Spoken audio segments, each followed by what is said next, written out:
Hope everyone had a great holiday weekend. We're excited to be back on campus. Unfortunately, probably a dozen or so of our guys were unable to get out of Fargo due to the weather that we had this weekend. So some plans were adjusted, some trips were canceled in lieu of Mother Nature, but the entire team's back in Fargo, and we're excited to get going and look forward to the opportunity to get down to Frisco.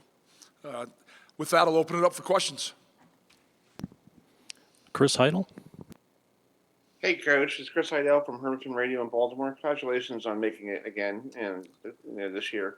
What do you guys got to do against South Dakota State? They kind of controlled your run game the last time. So what do you guys have to do to get that run game established? Because that's how you get the offense rolling. Well, I think probably a multifaceted answer there.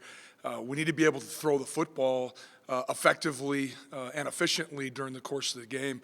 SDSU does a great job in their quarters coverage. Those safeties are going to get down into the run game and be a factor in it and going to tighten themselves down to the line of scrimmage. And so if you can't win on the perimeter, it gets difficult to be able to run the football. And they force you to become one-dimensional. And so we're going to have to find ways on the perimeter, out of the backfield, whatever it might be, to win some one-on-one matchups at different times. And then real quick about your quarterback, just talk about your quarterback. It seems like every year you get somebody brand new who knows the offense, and it seems like everything's clicking at the same time. Just talk about his development as a quarterback, and have you had anybody from years past, like Wentz and all those people, to talk to him? I'll answer your second question first. He's had quite a bit of interaction with Carson, Easton, Trey Lance. And that's one of the unique things, special things about NDSU is a lot of our former players tend to come back quite often. And so Cam's had a lot of interaction with those guys. And he was actually here in the fall of 20 with Trey. And so had an opportunity to kind of learn from him a little bit, see how he game planned. And I think a lot of that carried over into how Cam preps right now. But Cam's done a tremendous job. Kind of got forced into action early in the spring of 21. Was less than a year out of high school football, and all of a sudden found himself being a starting quarterback for NDSU, and has continued to grow and develop. Understands what we're doing offensively. Has great command of the huddle. Has great command of our verbiage and terminology. And I anticipate he's only going to continue to get better. He is a very intrinsically motivated young man, self-starter, son of a high school football coach who was very successful. And I think you see that drive in Cam every day when he comes to the facility. Thanks, Coach. Congratulations. Thank you. Craig Haley. Coach, thank you for the time. As opposed to the Incarnate Word game, that's a new opponent, more or less. This is a familiar opponent. What's different in preparation, mindset, the game itself in those two scenarios? Comparing Incarnate Word and South Dakota Just State. a new opponent versus a familiar opponent.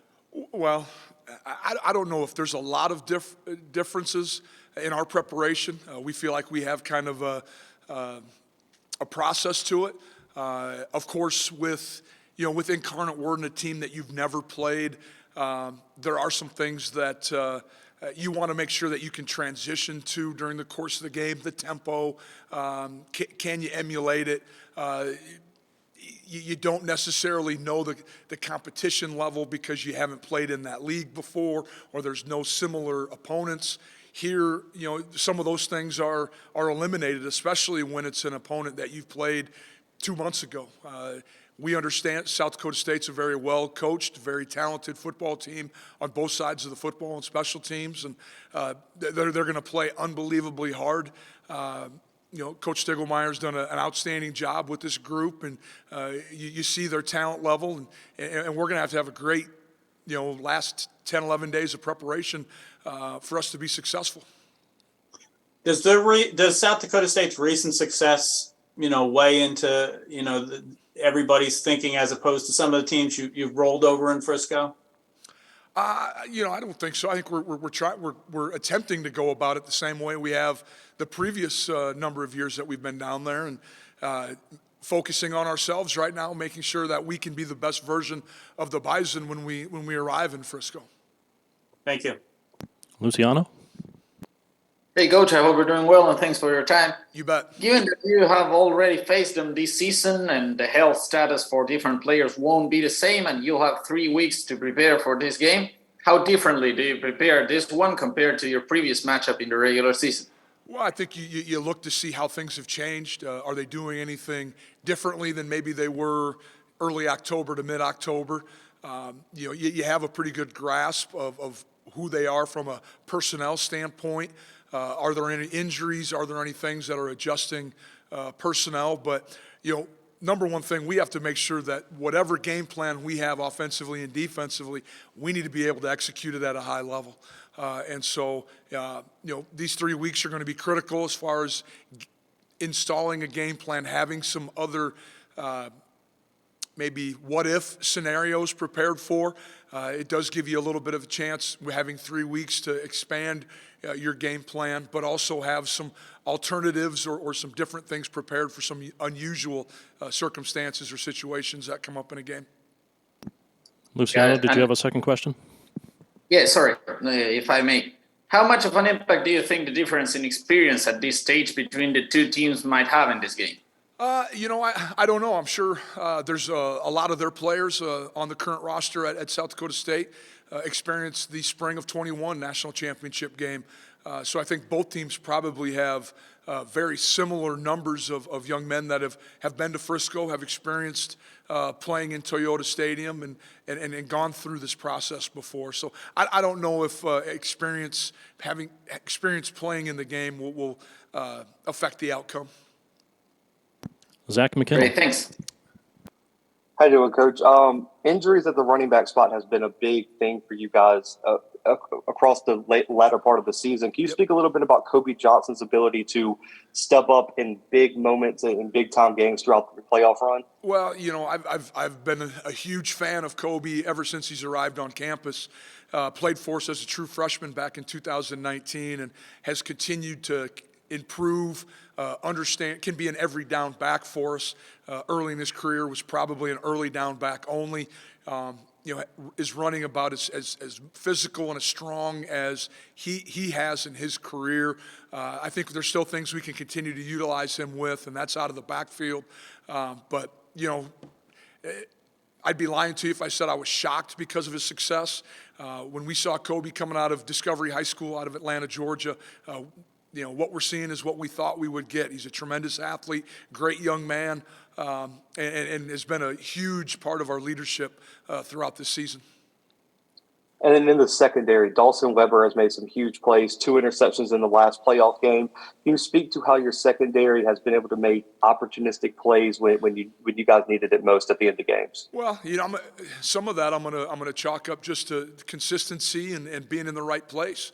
Understanding the calls, Michael Tutsi, Dawson Weber, Destin Talbert, Jaden Price, even Courtney Eubanks all have played a lot of football for us. And Coach Morgan, Coach Braun, Coach Walker do a tremendous job of putting together game plans that enable those 4 or 5 young men to play at a high level. Even Dom Jones, a junior right now for us. So excited about where we're at. We're making plays when we can.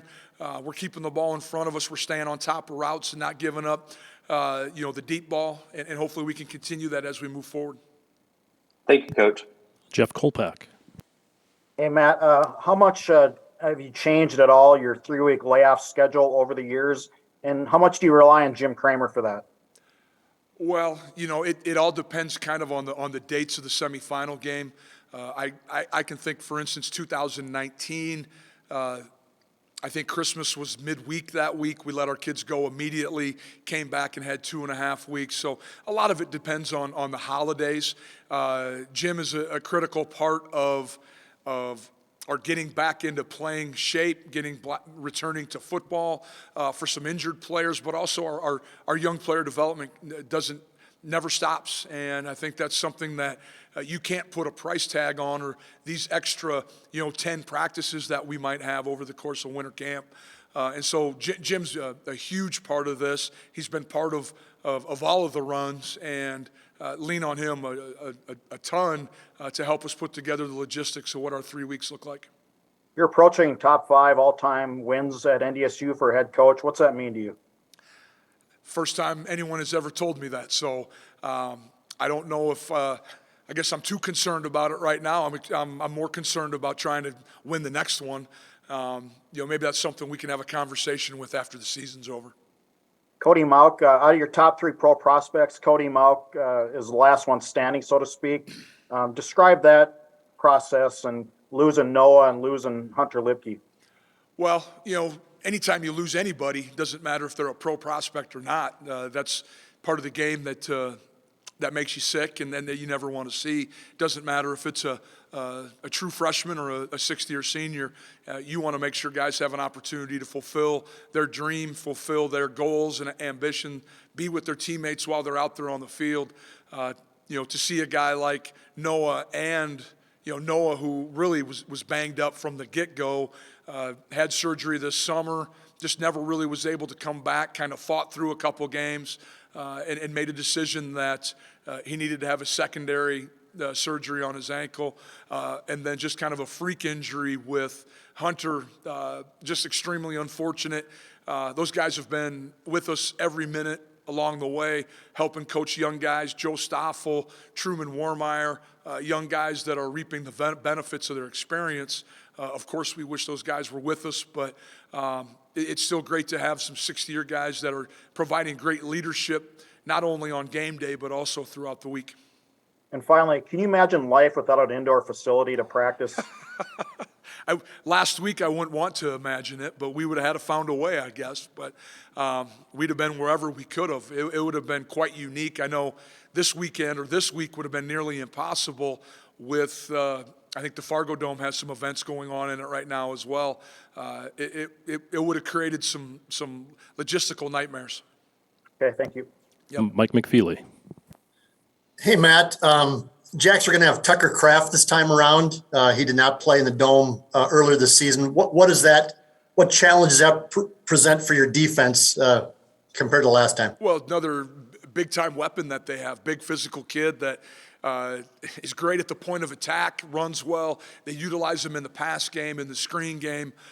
Does a little bit of everything for him. I think I've even seen him carry the ball on some either like rocket or power sweep looks.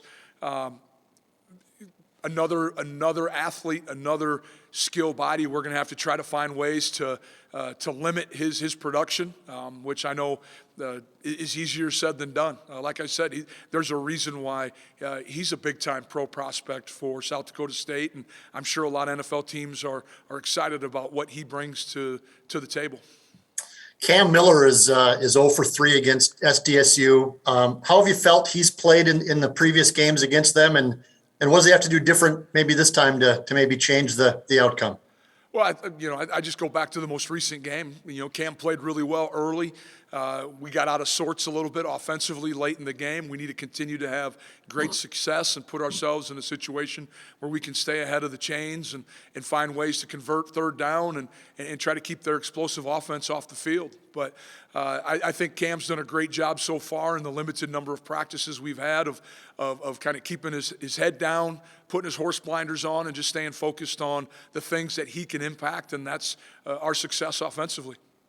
Both you and South Dakota State are building or have built programs the old-fashioned way, even in the era of the transfer portal. And I know that we've talked about this a lot, but I think you guys have, 5 transfers in the roster. I think the Jacks have 7. Can you just address that it's your two kind of old-fashioned programs here? Well, it's good to see. It's refreshing. And I know, I believe it was before our game earlier in October, Coach Stegelmeyer and I kind of both chuckled about the transfer portal and I think NIL at the time and just how things have changed in college football and more importantly over the more recent 3 to 4 years. It's been a very fast and accelerated change in college football. But, you see 2 programs that are still committed to recruiting high school athletes, recruiting untapped potential, being willing to recruit untapped potential, finding big, long athletes that are, that we're going to utilize and put into what we think are great strength programs and see what comes out. hardworking blue-collar kids seem to do really well at both these programs. Last one. Speaking of transfers, Luke Cilento transferred to you a couple of years ago. Hasn't played much, but he stuck around and he's playing in his second national, or will be with you for a second national championship game. Just talk a little bit about Luke sticking it out for a couple of years and really not seeing much action. Right. Luke came to us kind of in a moment where we had a kind of a thin spot on our roster. Luke was an all-conference player in the Pioneer League at San Diego. We had some familiarity with the program just due to the fact that they do some things from a similar standpoint or structurally, offensively. Luke came out here, and it was a tough, that was during COVID that we recruited him. Couldn't have him on a visit, kind of had to do everything virtually, and Luke's been unbelievable. Come to practice every day. Mike, as you know, we always have our end of the season senior talks, final week of the regular season, and one of the greatest comments that I'll ever remember is Luke brought up to his teammates that I wish I could have been a Bison my whole career. And, that's a guy who's been here for 2 years, but, the green and yellow have sunk in deep to him, and he's appreciated his experience and has really filled a huge role for us over the last 2 years. Thank you. You bet. We have just a couple minutes left with Coach Entz. I'm going to skip down to Zach Borg for the next question. Zach? Coach, obviously you got here in 2014. I know that was that playoff classic with SDSU that year, but otherwise from basically 2010 to 2015, games were pretty one-sided in NDSU's favor. How has this series gotten so much closer? Where have they kind of, for lack of a better word, caught up with your program over the years? Well, I guess my experience, I don't know if I ever remember it not being close games, going back through just doing a real quick mental inventory of every time we've played South Dakota State. I think they've consistently been one of the top teams in our league. They've consistently had excellent players down there. You go through I can think of multiple running backs, wide receivers, tight ends, offensive linemen, D linemen, D ends that have played in the NFL. So it's never been a lack of talent. I think it's always a highly contested football game and two teams that are very familiar with one another. Right now they're playing at a high level, ton of confidence, and I think that they have that mojo going because they've beaten the Bison a couple years or a couple times in a row now. Craig Haley?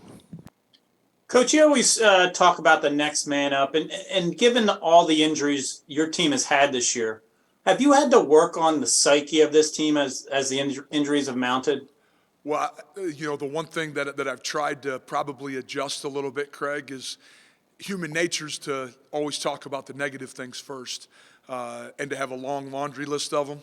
I've kind of taken the other approach with this group. One, because still we're relying on a lot of young players to give us extremely valuable snaps, and I've tried to take the approach of let's talk about the positive things that happen during the course of the game. Sometimes those things are kind of brushed under the rug. Even in a victory, you don't talk enough about some of the positive things. And so I've taken that approach with this group, probably slightly different than I would have a year ago at this time. 2021, we had a very veteran a group that can handle the honest. Not that this group can't handle the truth, but I think they need to hear that there's some good things going on. Maybe even when there's moments where we haven't played very well. At the end of the day, it's all about wins and losses, and we found ways to win collectively, and that's what's important to me. Thank you, Coach. You bet. Take our last question for Coach Entz from Dom Izzo. Dom? Matt, I'm just interested, you've been part of all these games since 2014, College Game Day, the postseason. Does it seem inevitable that this was kind of the last time to meet up would be for the championship game between South Dakota State and NDSU? Well, there's probably some people out there that are shocked that it hasn't happened before. There's again, it goes back to my comment earlier on just when you look at two programs that have been, very equally competitive to one another over the course of, since I've been here in 2014, it probably is a shock. Some of it has to do with pairing. Some of it has to do with injuries or things that are uncontrollable to either program. But it probably was just a matter of time that this matchup was going to happen down in Texas. Speaking of injuries, how are you feeling there health-wise going in with the guys that missed the game or progressing, practicing now? I know you got back yesterday to start practicing. We're doing. I hate to use this word, but we're fine right now. Meaning we still have some work to be done. I was hoping we'd be farther along than where we are right now, and maybe that was me just trying to be overly positive.